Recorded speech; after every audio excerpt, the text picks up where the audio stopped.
നമസ്കാരം. ഇനി ഞാനിവിടെ ഉണ്ടാക്കാൻ പോകുന്നത് ഗാർലിക് നാനാണ്. വളരെ എളുപ്പത്തിൽ തന്നെ നമുക്ക് നമ്മുടെ വീട്ടിൽ ഉണ്ടാക്കാൻ പറ്റും. ഇതെങ്ങനെയാണ് ഉണ്ടാക്കുന്നതെന്ന് നോക്കാം. അതിനായിട്ട് ഞാനിവിടെ 2.25 കപ്പ് മൈദയാണ് എടുത്തിട്ടുള്ളത്.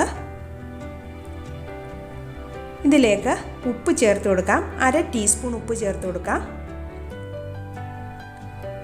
1 ടേബിൾ സ്പൂൺ പഞ്ചസാര ഇട്ട് കൊടുക്കാം.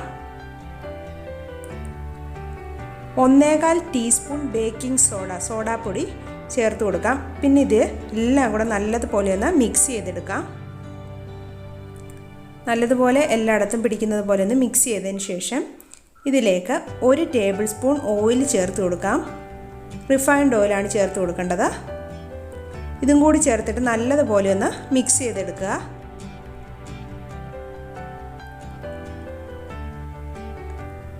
അതിനുശേഷം നമുക്കിതിലേക്ക് പാൽ ചേർത്ത് കൊടുക്കണം. 250 ml അളവിലുള്ള കപ്പിൽ 1 കപ്പ് പാലാണ് ഞാൻ ചേർത്ത് കൊടുക്കുന്നത്. റൂം ടെമ്പറേച്ചറിലുള്ള പാൽ വേണം ചേർത്ത് കൊടുക്കാനായിട്ട്.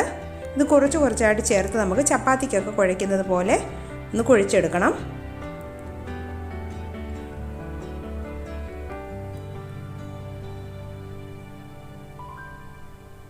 ഒരു കപ്പ് ഫുള്ള് എടുത്തിട്ടുണ്ട് പാല്. അപ്പോൾ ഇത് നല്ലതുപോലെ ഒന്ന് മിക്സ് ചെയ്ത് എടുക്കാം. നമുക്ക് വെള്ളം കൂടിപ്പോയി കഴിഞ്ഞാൽ ഇത് കുഴയ്ക്കാൻ പറ്റത്തില്ല, പരത്താൻ പ്രയാസമായിരിക്കും. അപ്പോൾ ഇത് കറക്റ്റ് അളവിലാണ് എടുത്തിരിക്കുന്നത്.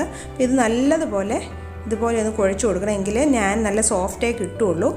ഇനി ഞാൻ കയ്യിൽ കുറച്ച് എണ്ണ സ്പ്രെഡ് ചെയ്തിട്ട് ഈ മാവിലേക്ക് പുരട്ടി കൊടുക്കുകയാണ്. അപ്പോൾ അത് ഡ്രൈ ആവാതിരിക്കാൻ വേണ്ടിയിട്ടാണ് അങ്ങനെ ചെയ്യുന്നത്. ഇനി ഞാനിത് 2 മണിക്കൂർ റെസ്റ്റ് ചെയ്യാൻ വെക്കുവാണ്. മിനിമം അരമണിക്കൂറെങ്കിലും വെക്കണം. ഇത് ഇപ്പോൾ 2 മണിക്കൂർ ആയിട്ടുണ്ട്. അപ്പോൾ നമ്മുടെ മാവ് നല്ലതുപോലെ സോഫ്റ്റായി വന്നിട്ടുണ്ട്. കൂടുതൽ സമയം വെക്കുവാണെങ്കിൽ കൂടുതലായിട്ട് നല്ല സോഫ്റ്റായി കിട്ടും. ഇനി നമുക്ക് ഒന്നും കൂടി ഇത് നല്ലതുപോലെ ഇത് ഒന്ന് കുഴച്ചെടുക്കണം. അതിനുശേഷം ഞാനിവിടെ 10 അല്ലി വെളുത്തുള്ളി ചെറുതായിട്ട് അരിഞ്ഞെടുത്തിട്ടുണ്ട്. 2 ടീസ്പൂൺ എള്ളെടുത്തിട്ടുണ്ട്. കുറച്ച് മല്ലിയില ചോപ്പ് ചെയ്തെടുത്തതാണ്. ബട്ടർ എടുത്തിട്ടുണ്ട്. കുറച്ച് വെള്ളം എടുത്തിട്ടുണ്ട്. ഇനി നമുക്ക് ഈ മാവ് പരത്തിയെടുക്കണം. അതിനായിട്ട് ഒരു മീഡിയം സൈസ്, ചപ്പാത്തിക്കൊക്കെ എടുക്കുന്നത് പോലെ തന്നെ ഒത്തിരി ചെറുതായി പോകരുത്, ഒരു മീഡിയം സൈസിൽ നമുക്കിത് ബോൾസായിട്ട് എടുക്കാം. ഈ ഒരു വലിപ്പത്തിൽ എടുക്കുക.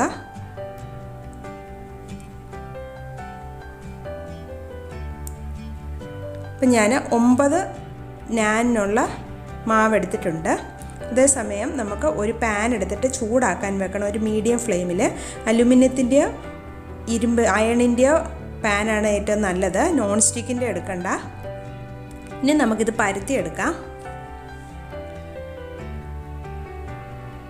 ഇതിലേക്ക് കുറച്ച് മാവ് പുരട്ടിയിട്ട് വേണം പരത്തിയെടുക്കാനായിട്ട്. ബാക്കിയുള്ള ബോൾസ് എല്ലാം അടച്ചു വെക്കണം. ഇത് ഒരുപാട് കട്ടിയായിട്ടും പരത്തണ്ട, കട്ടി കുറച്ചും പരത്തരുത്. ഒരു മീഡിയം സൈസിൽ പരത്തിയെടുത്താൽ മതി. അല്പം ഒരുപാട് പൊടി ഇടരുത്, കുറച്ച് പൊടിയിട്ടിട്ട് പരത്തിയെടുത്താൽ മതി. അപ്പോൾ ഇത് പരത്തിയിട്ടുണ്ട്.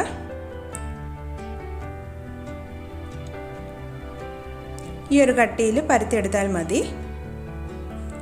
അതുപോലെ തന്നെ നമ്മുടെ എടുത്തിരിക്കുന്ന പാനിൻ്റെ സൈസിൽ വേണം പരത്തിയെടുക്കാനായിട്ട്. ചെറിയ പാനാണെങ്കിൽ ചെറിയ സൈസിൽ ഇത് പരത്തിയെടുക്കുക. ഇനി ഞാൻ ഇതിലേക്ക് കുറച്ച് ബട്ടർ തേച്ച് കൊടുക്കുവാണ്. പിന്നെ ഇതിലേക്ക് കുറച്ച് ഗാർലിക്ക് ചോപ്പ് ചെയ്തതും കൂടെ ഇട്ട് കൊടുക്കാം. നമ്മുടെ ഇഷ്ടമാണ്. ഗാർലിക്ക് വേണ്ട എങ്കിൽ വെറും ബട്ടർ നാൻ ആണെങ്കിൽ ബട്ടർ മാത്രം തേച്ച് കൊടുത്താലും മതി. ഇപ്പോൾ ഗാർലിക് നാൻ ഉണ്ടാക്കുന്നതുകൊണ്ട് ഞാൻ ഗാർലിക് ചോപ്പ് ചെയ്ത് ഇടുന്നേ ഉള്ളൂ. കുറച്ച് മലയിലയും കൂടി ഇട്ട് കൊടുക്കാം. ഇനി ഇതിലേക്ക് കുറച്ച് എള്ളും കൂടെ ചേർത്ത് കൊടുക്കുവാണ്. ഇതിനി ഒന്ന് ലൈറ്റായിട്ട് ഇങ്ങനെ റോൾ ചെയ്തെടുക്കാം. ഒരുപാട് പ്രസ് ചെയ്യേണ്ട, ലൈറ്റായിട്ടൊന്ന് ഇതുപോലെ ഒന്ന് റോൾ ചെയ്തെടുക്കുക.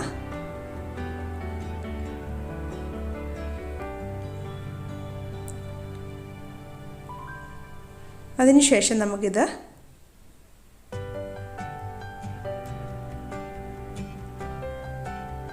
പതുക്കെ ഇങ്ങനെ കയ്യിലേക്ക് എടുക്കുക. ഇതിൻ്റെ ആ ബട്ടർ തേക്കാത്ത സൈഡിൽ വെള്ളം നല്ലതുപോലെ വെള്ളം തേച്ച് കൊടുക്കണം. ഒരുപാട് വെള്ളം വേണ്ട, സൈഡിലെല്ലാം. ഇത് പാനിൽ ഒട്ടിപ്പിടിക്കാൻ വേണ്ടിയിട്ടാണ്. പാൻ നല്ല ചൂടായിരിക്കുകയാണ്, അതിലേക്ക് ഇട്ട് കൊടുക്കാം. അതിൻ്റെ സൈഡൊക്കെ ഇങ്ങനെ ഇളകി വരാതിരിക്കാൻ ജസ്റ്റ് ഒന്ന് പ്രസ് ചെയ്ത് കൊടുക്കാം. അപ്പം ദാ ഇതുപോലെ ബബിൾസൊക്കെ വരാൻ തുടങ്ങിയിട്ടുണ്ട്. പാൻ നല്ല ചൂടായിട്ടുണ്ട്, അതുകൊണ്ടാണ്. അപ്പോൾ നമ്മൾ പരത്തുമ്പോഴും ഇതുപോലെ പാനിൻ്റെ സൈസിൽ വേണം പരത്തി എടുക്കാനായിട്ട്. അപ്പോൾ ഒരു സൈഡ് ഇങ്ങനെ പൊങ്ങി വന്നിട്ടുണ്ട്. ഇനി ഈ അപ്പുറം സൈഡ് നമ്മളിതുപോലെ ഒന്ന് പൊള്ളിച്ചെടുക്കണം ഫ്ലെയിമിൽ വെച്ചിട്ട്. അപ്പം നല്ല പരിചയമില്ലാത്തവർക്കാണെങ്കിൽ ഇതിങ്ങനെ ഇളകി പോകാൻ ചാൻസ് ഉണ്ട്. അപ്പോൾ അതിൻ്റെ വേറെ മെത്തേഡ് ഞാൻ കാണിച്ചു തരാം. അപ്പോൾ കരിഞ്ഞു പോകാതെ ഇതുപോലെ ഒന്ന് നമുക്ക് ചുട്ടെടുക്കാം. ഇതായിട്ടുണ്ട്. അപ്പോൾ ഫ്ലെയിം കുറച്ച് വെച്ചിട്ട് നമുക്ക് ഇത് മാറ്റാം.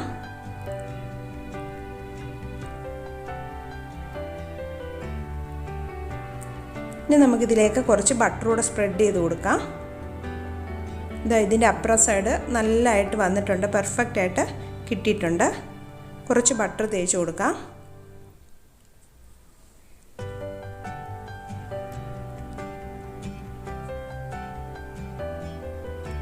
ഇനി നമുക്ക് ബാക്കിയുള്ളത് ഇതുപോലെ ചുട്ടെടുക്കണം. ഇത് ഞാൻ ഓവൽ ഷേപ്പിലാണ് പരത്തിയെടുത്തത്. നമുക്കിഷ്ടമുള്ള ഷേപ്പിൽ പരത്തിയെടുക്കാം. ഇതുപോലെ ഗാർലിക്കും ഒക്കെ ഇട്ട് പരത്തിയെടുത്തിട്ടുണ്ട്. ഇനി നമുക്ക് ഇതുപോലെ എടുത്തിട്ട് വെള്ളം തേച്ച് കൊടുക്കണം.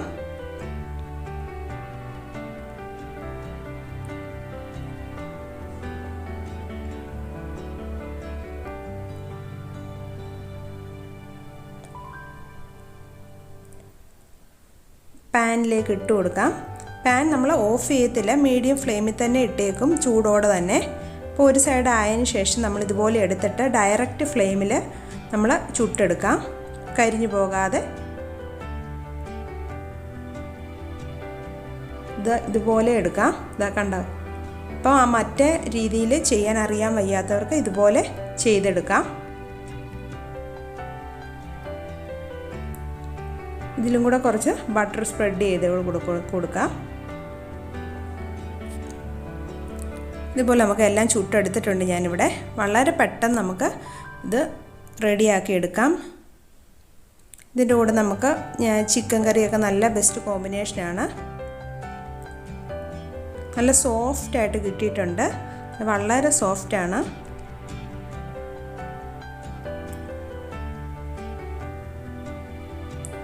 ഇതിൻ്റെ അകവശമൊക്കെ നല്ല ബ്രെഡിൻ്റെ കൂട്ട് നല്ല സോഫ്റ്റായിട്ടാണ് കിട്ടിയേക്കുന്നത്. നമ്മുടെ നാൻ റെഡിയായി. നിങ്ങൾക്ക് ഇഷ്ടപ്പെട്ടെന്ന് കരുതുന്നു. Thanks for watching. ഇനി ഞാൻ നല്ലൊരു വീഡിയോയുമായി വരുന്നതായിരിക്കും. ബൈ.